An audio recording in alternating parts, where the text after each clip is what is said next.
TFC spiritual ప్రేక్షకులకు స్వాగతం. ఈ వారం రాశిఫలాలు పరిశీలిద్దాం. ఓం వసుదేవసుతం దేవం కంసచాణూరమర్ధనం దేవకీ పరమానందం కృష్ణం వందే జగద్గురుం.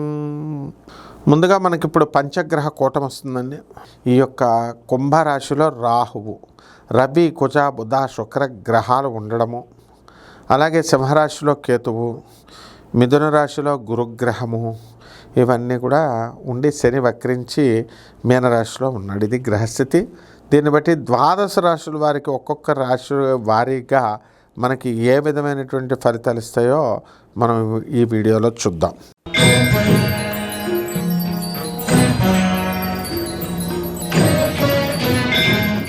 ధనుస్సు రాశి. ఈ ధనుస్సు రాశి వారికి అందరికీ కూడా మనకి పంచగ్రహ కూటమి వలన బ్రహ్మాండమైనటువంటి లాభాలు మనకు జరుగుతాయి.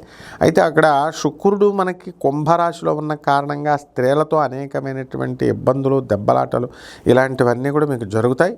అయితే ఈ రాశి వారికి అందరికీ కూడా ప్రభుత్వం నుంచి రావాల్సినటువంటి సబ్సిడీలు, ఆ లాభాలు అన్నీ కూడా మీకు తిరిగి రావడం అనేటటువంటివి జరుగుతాయి. గతంలో మీరు బిల్డింగ్స్ ఇవన్నీ కూడా కట్టేశారు. అయితే ఆ బిల్స్ అన్నీ కూడా శాంక్షన్ కావడం లేదు ఈ ధనుసు రాశి వాళ్ళకి. అయితే ఈ వారంలో అటువంటి వాళ్ళకి అందరికీ కూడా బకాయిలు ఏవైతే ఉన్నాయో అవన్నీ కూడా శాంక్షన్ అయిపోవడానికి అవకాశాలు అధికంగా కనబడుతున్నాయి. జర్నలిస్టులకి బ్రహ్మాండంగా ఈ ధనుసు రాశిలో ఉన్నటువంటి వాళ్ళకి ఉద్యోగాలు రావడము, ప్రమోషన్స్ రావడము ఇలాంటివన్నీ కూడా జరుగుతాయి.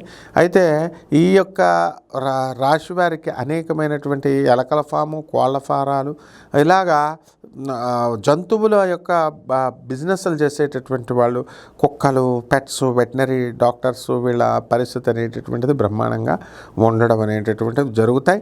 అయితే నూతన వస్త్రాలంకరణలు ఇవన్నీ కూడా, నూతన బంగారు ఆభరణాల ధారణ ఇవన్నీ కూడా చేయడం జరుగుతుంది. అయితే ఈ యొక్క ధనుసు రాశి వారికి గత వారంతో కూడా పోల్చుకుంటే కనుక ఈ వారంలో గత వారంలో చేసినటువంటి నష్టాలను కొంచెం బేరీజు వేసుకుంటూ కొంచెం జాగ్రత్తగా నష్టాలను బాట నుంచి బయటికి రావడం అనేటటువంటిది జరుగుతుంది. బంధువుల ఇళ్ళకి ఎక్కువగా వెళ్తారు. వాళ్ళ నుంచి మీరు కాస్త సెన్సిటివ్ కాబట్టి ధనుసు రాశి వాళ్ళు ప్రేమించడాల్లో ఫాస్ట్ అనమాట. కాబట్టి ప్రేమ వివాహాలు అవుతాయి, కానీ బంధువులు అనేటటువంటి మాటలకు కొంచెం నొచ్చుకోవడం జరుగుతుంది.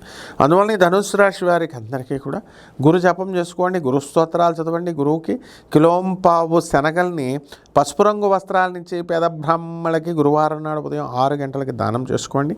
దశమహావిద్యల్లో ఒకటైనటువంటి మనకి ఈ యొక్క గురుగ్రహానికి తారా అమ్మవారి యొక్క హోమాన్ని మీరు చేసుకోవడం ద్వారా బ్రహ్మాండంగా ఉంటుంది. శుభమస్తు.